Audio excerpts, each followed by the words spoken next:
रावण भले ही बहुत ताकतवर था, लेकिन माता सीता का छलपूर्वक हरण करने और उन्हें बंदी बनाकर रखने के अपराध के कारण ही उसका अंत भगवान राम द्वारा किया गया।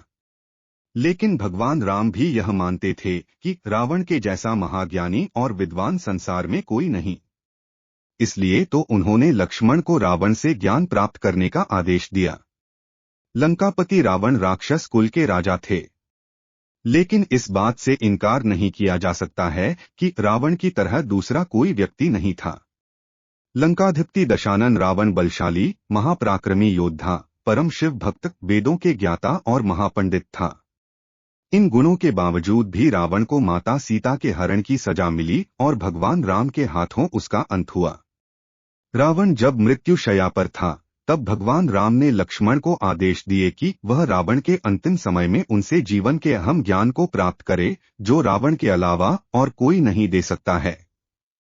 राम ने लक्ष्मण से कहा, तुम रावण के पास जाओ और उससे जीवन की अहम शिक्षाएं प्राप्त करो।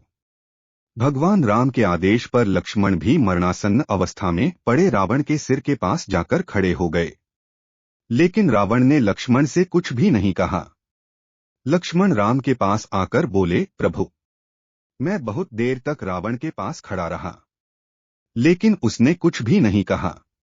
भगवान राम ने लक्ष्मण से कहा, किसी से ज्ञान प्राप्त करने के लिए उसके सिर नहीं बल्कि चरणों के पास रहना चाहिए। तब लक्ष्मण रावण के चरणों के पास जाकर बैठ हो गए। इसके बाद रावण ने लक्ष्मण को अंतिम समय में जीवन से जुड़े गूढ़ उपदेश दिए।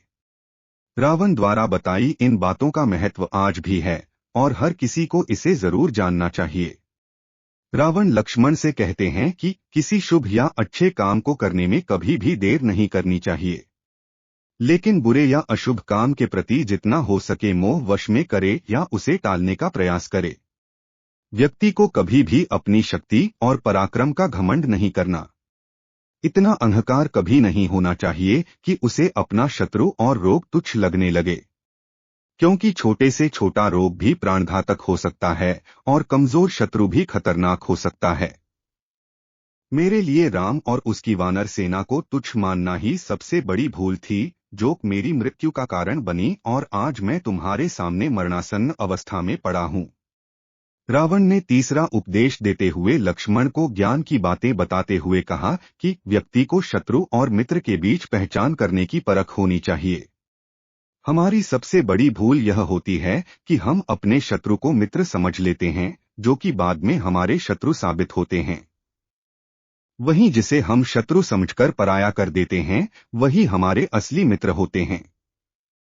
रावण ने लक्ष्मण को ज्ञान देते हुए कहा कि अपने जीवन के गुप्त रहस्यों कभी किसी को भी नहीं बताना चाहिए, फिर चाहे कोई कितना भी सगा क्यों न हो। लंका में रहते हुए विभीषण मेरा शुभेच्छु था और मैंने उसे अपने सारे गुप्त राज बताए थे, लेकिन जब वह राम की शरण में गया तो मेरे विनाश का कारण बन गया। दोस्तों, अगर आपको कहानी अच्छी लगी तो कमेंट बॉक्स में जय श्री राम लिखें और चैनल को जरूर सब्सक्राइब करें।